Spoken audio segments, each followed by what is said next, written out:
فقرتنا اليوم رح تكون مع شخص بتحبوه كتير وعم تنطروه من أسبوع لأسبوع. اليوم مع المهندس شربل أبو جودة والناشط البيئي وصاحب شركة سي بايو جودة. بونجور أستاذ شربل. لك أهلا وسهلا فيكم. كيفك؟ كل أسبوع معكم نحن. يعني قد ايه حلو الاسبوع الماضي كيف هيك اخذنا اتصالات وربحنا هدايا، ووعدنا المشاهدين انه اليوم كمان بحلقتنا رح يكون في هدايا، وهيدا هي الهديه اللي رح تكون اليوم عم تقدمها. مزبوط. اليوم مش رح نحكي عن الزيت ولا رح نحكي عن العسل والبروبوليس. بيطلع لكم عسل وبروبوليس. رح يطلع لهم عسل مش حيلا عسل، هيدا من اهم انواع العسل. انا دائما بقول لكم انه ما بنعمل شيء وسط بلبنان، خاصه شركه سي بايو. هيدا العسل اللي عم نحكي عنه هلا كثير مهم. اول شيء من وادي برمانه، يعني بينزل من برمانه لراس المتن، هونيك ما في ولا بيت بالمنطقه. وادي كثير حلوه، كثير غنيه. وهلا اذا بتشوفوا بس لتعرفوا ليش العسل تبعنا مميز، رح نحكي عنه هلا. لانه البولان تبعوله بتلاقوه 60 نوع او 30 نوع او 40 نوع، بس يكون 40 نوع يعني هيدي جايب عسله من 40 نبته بريه بلس السنديان. هيدا اللي بيميز العسل تبعنا. بنشوفها هلا. هيدا البولان يلي عندنا بوادي المسقى. اوكي. عندك توت بري، قصعين، كينا، حمبلاس بري، اسود وابيض، يعني من اغنى عسل بالعالم. لبنان رغم كل الظروف يلي بيعرف قيمة العسل اللبناني بيسوى 100 من غير عسل بالعالم. هو شو اللي بيميزه العسل اللبناني عن غير عسل؟ تنوع فيه، منه مونو. لأن إذا بتاخذ المانوكي اللي عم يبيعوه ب $200 و$300 بحجم هيدا، لأن هونيك قد ما عاملين له دعاية، بس هيداك مونو من نوعية وحدة. نحن ليكي من كم نوعية، كم زهرة هالعسل، ونحن العسل ما بيعطي كمية تتاخذي هالنوعية. لأن النحلة بس تروح تجيب بولان مثلا أو تجيب عسل بتجيب من رحيق واحد. مثلا إذا قصعين كينا، عرفتي كيف؟ يعني هي الشغلة اللي عم بتصير بالعسل. وهون بنفتخر نقول لكم أنه العسل اللبناني وخاصة سي بايو تبعنا شيء سوبر مميز. نحن بينقصنا بلبنان تنحافظ على الجودة، تنحافظ على النوعية، ونحافظ على النحالة، ونحافظ على المزارعين، لأن النحل هو بيتربل الزراعة اللبنانية. كيف؟ بينقصنا، هلا بشرح لك، بينقصنا كنترول ذاتي. يعني مفروض نوحد نقابة النحالين ونعطي شي سلوغون أو لوجو مثل ما عاملين بمانوكا، أنه خلص عسل لبناني يعني هيدا صارت $100 وطلوع. يعني أكيد نحن عسلنا كتير مهم. شو بيضربنا؟ الغش، الغزل، السكر، الكذا.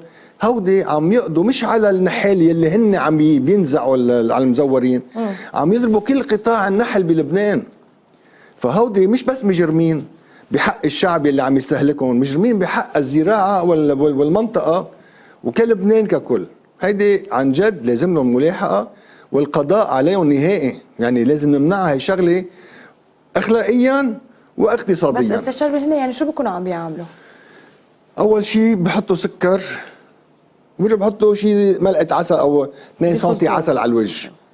هيدي كمان مصيبه، يعني غش، كله غش. في شي طريقه نقدر نعرف؟ في ما عم لك سكر في كمان غير انه بيطعموا. كيف بيطعموا العسل نحل سكر؟ بيطعموه سكر على الحل، ما بيكون في مرعى، وبيرجعوا بيشيلوا السكرات اللي ذاتهم بيعبوهم عسل. في مطارح بس يكون بالشتي انت بدك تضطر تطعمي نحلاتك، بنخليهم هودي ضمن قطاع النحل اللي هن بياكلوه. هيدا اكل لهم تضلهم طيبين، يعني بنحط لهم كاندي، بنحط لهم كذا. اوقات بالشتي بس يكون دائما طوف اذا ما اخذناهم على الجنوب، ودائما في شتي وكذا ما فيها تظهر النحله تما تموت. بنحط لهم كاندي، بنحط لهم اكل حتى يحافظوا يضلهم طيبين. بس هيدا اللي بنحط لهم اياه لهم تياكلوهم، مش حتى ناخذهم ونصدرهم ونوردهم، لان هيدا العسل بضل لهم بيستهلكوه كطاقه لهم النحلات. ايه. وبنكون نحن حاطين لهم حاجز ملكي، يعني ما بيطلعوا لفوق، هودي بس بضلهم تحت. بس بدك ترجع تشيلي العسل، بتحطي الحاجز الملكي بتشيلي العسل الطابق الفوقاني 2 و3 والأربعة اللي فوق. هيدا اللي بتشيلي العسل للاكل تاخديه زيرو سكروز. النحله اجمالا قد ايه بتعيش؟ نحن النحله عالميا بتعيش 5 أجماع، بس الملكه بتعيش حوالي الخمس سنين. والفرق ليه؟ الفرق انه النحله بتاكل العسل، الملكه هي ذاتها نفس الدوده نفس البذره بينتخبوها النحلات وبيعطوها رويال جيلي. نحن عندنا رويال جيلي تقريبا 30 جرام عم بيعوا ب $90 اصلا، ويلي بحب ياخذ كل البرودكت اذا بشوف الويب سايت هلا كمان اكيد بدنا نذكر استشار بانه اللي بفوت على الويب سايت وبيعمل اوردر، يلي بيطلب اوردر وبيكتب من تحت بالريمارك او بالملاحظات OTV دغري بيطلع له 20% خصم على الفاتوره بس توصل على لعنده. اكيد. ونحن كمان رح نبلش ناخذ اتصالات ونشوف مين رح يستاهل هالهديه القيمه. اكيد. وفي عنا حكينا شوي عن العسل، بدنا نحكي شوي عن البروبوليس. البروبوليس هو الجلو تبع النحله، اوكي، يلي هيدا هلا ثوره عالميه بكل شيء اسمه انتيبيوتيك طبيعي. يعني هيدا الجلو بتشوفوا صورته كمان كيف النحله بتعمله، بتلزق فيه القفير، بتحمي فيه القفير من كل البكتيريا اللي بتفوت عليها، من الشامبينيون، من كل شيء اسمه بكتيريا وامراض. لك هيدا بتيجي بتحطه على الطرف تتسكر كل الحفافه، ما تخلي هواء يفوت، ما يخلي يفوت هواء في بكتيريا. حتى بتحطوا انتو فايت بتنظف اجريها بتعقمهم قبل ما تفوت على القفير. هيدا البروبوليس شغله كبيره عالميه هلا بكل مؤتمرات العالم عم نشارك فيها يا اونلاين، ورحنا شاركنا بمؤتمر واحد بس من برا لبنان. البروبوليس هلا هو ثوره عالميه لكل شيء اسمه مناعه طبيعيه. هذا بيعطي مناعه كثير مهمه، بيغنينا عن الانتيبيوتيك. ايه بيعطي مناعه كثير قويه، بيقضي على كل شيء اسمه فيروسز، كل شيء اسمه بكتيريا. يعني الجريب، كورونا، كانسر، فانجس، H1N1 H1N2. الدراسات كلها عم تثبت وعم تعطي نتيجه سريعه خاصه اذا مجرب. وهذا البروبوليس اذا بتشوفوه خاصه تبع سيبايو تبعنا، هيدا هو نقط صح؟ رح نشوفه هلا. اول شيء اهم شيء لازم تقروا الليفلت، الورقه اللي بقلبه، تاخذوا فكره من اي عمر فيه يستعملها، ومين فيه يستعملها ومين ما فيه يستعملها. يعني في حدا ما فيه يستعملها؟ اللي عنده حساسيه على النحل واللي كذا اكيد ما فيه يستعملها، واللي عم ياخذ ادويه واللي عنده عمليه ما فيه ياخذها اذا عنده عمليه قريبه. بس من اي عمر فينا ناخذها؟ من عمر سنه ممنوع، بعد سنه وطلوع فيك تاخذها، وهيدي اهم شيء بتفتحها وساعتها بتفوتها وبيطلع. عندك حلال استعمال، يا دغري بتتم 3 نقط، بس انتبه طعمتها كثير مزه وقويه. يلا اذا حدا مقرب او كورونا الاولاد ما رح لا، بدك تحطوها بالنسكافيه، بالشاي، بالمي، بالسلطه، بالاكل، بالرز، بالكذا للاولاد، لان بعرف من ابني بشلفت. جربنا نعملها ديلويه تتكون خفيفه للاولاد، وحطينا لها طعمه فريز، بس صارت علبه كبيره بنفس النوعيه، صارت ديلويه وبطلت ايكونوميك، يعني صارت فوليوم. انا بفضل يلي بده يعطي ابنه او كذا بالنسكافيه او بالشاي او بالعصير او بكذا، كثير منيحه. ونحن كم نقطه استشار بالكل يوم؟ هيدي لان هاي كونسنتريتد، ماكسيموم 3 نقط بالنهار. اوكي. وين بتلاقون؟ اهم شيء وين بتلاقون؟ بتلاقون هو اكثر شيء هلا بالصيدليات، كل صيدليات لبنان، ويلي عم يوزع على الصيدليات عنده مستودعات عند مشموشه، اكيد بيعرفون الصيدليات لمشموشه.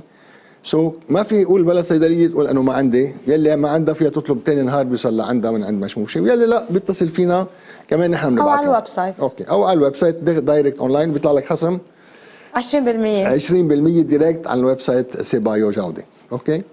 في شغله بالنسبه للنحل، ليش نحن عم نركز على النحل؟ وانا كثير بشتغل على البيئه. اذا بدنا ندعم الزراعه بلبنان، اوكي، كثير مهم النحل، لان النحل بتربي الانتاج الزراعي، واذا تربى الانتاج الزراعي ما في لزوم بقى تدعم المزارع، صار النحل عم يدرب لك الزراعه. كثير مهم النحله لتربي الانتاج الزراعي. هون بنطلب اهتمام باستيراد العسل، تنحافظ على العسل اللبناني، تنحال يقوى ويقدر يصدر زيت عسلاته، تنساعد المزارع اللبناني بتربية انتاجه. بدها يعني بتحس مشروع بدها شغل تيقوى المزارع اللبناني؟ انا بيهمني ما نساعد المزارع بمصاري، نقوي النحال، نقضي على نمنع الاستيراد بصفر ضريبه، لان عم يستوردوا صفر ضريبه او التهريب. خلي هالنحال يقوى لحتى المزارع يتربى انتاجه مباشره. وهودي اسئله بنسالهم. صار فيك تسالي كمان، صار فينا نسال الاسئله، صار معهم تقريبا الاجوبه كلها عن الاسئله. بس حكينا عن رويال جيلي. رويال جيلي هيدا الغذاء الملكي كثير مهم، هو غالي مثل ما قلنا. هيدا فيرست سوبر فود بالعالم، كمان بتلاقوه بالسيبايو.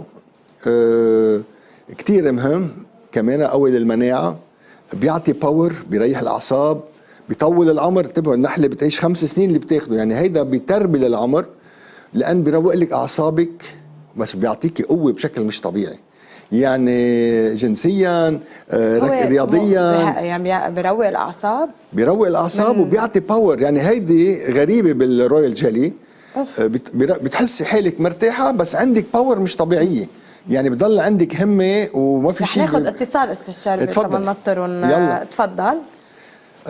بنحب نسال وين بنلاقي البروبوليس اجمالا؟ اول شيء بنشوف مين معنا. اوكي اهلا، عم نسمعك، ما رح نطول عليكي، رح استاذ شربي دغري يسالك السؤال. مين معنا؟ معكم جنى. اهلا وسهلا جنى. وين بتلاقي البروبوليس اجمالا؟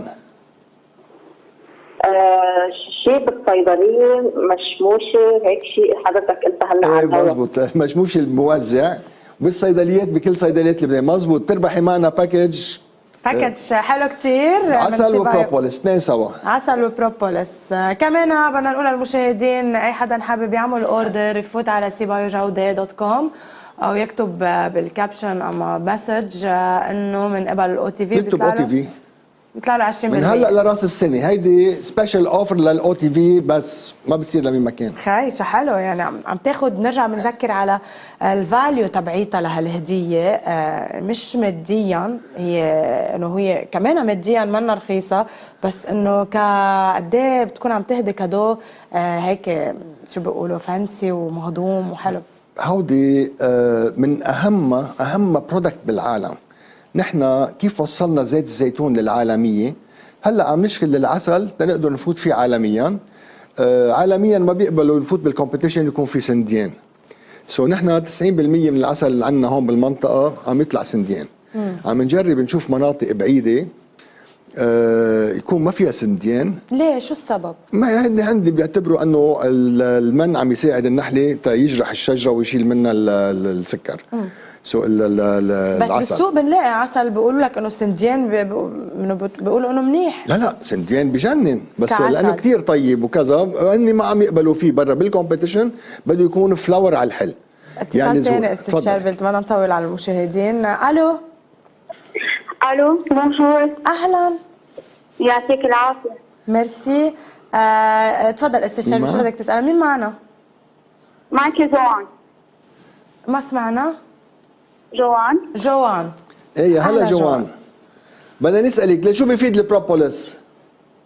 بيفيد للمناعه، وإلك كمان اذا في فيروس وبكتيريا، مزبوط، كل انواع الامراض. بيقضي على الجريب، على الكورونا، على الكانسر، فانجس، شوان. برافو، بتربحي معنا كادو، يعطيكي الف عافيه. مبروك لك. هلا بياخذوا منك التفاصيل تحت الهواء.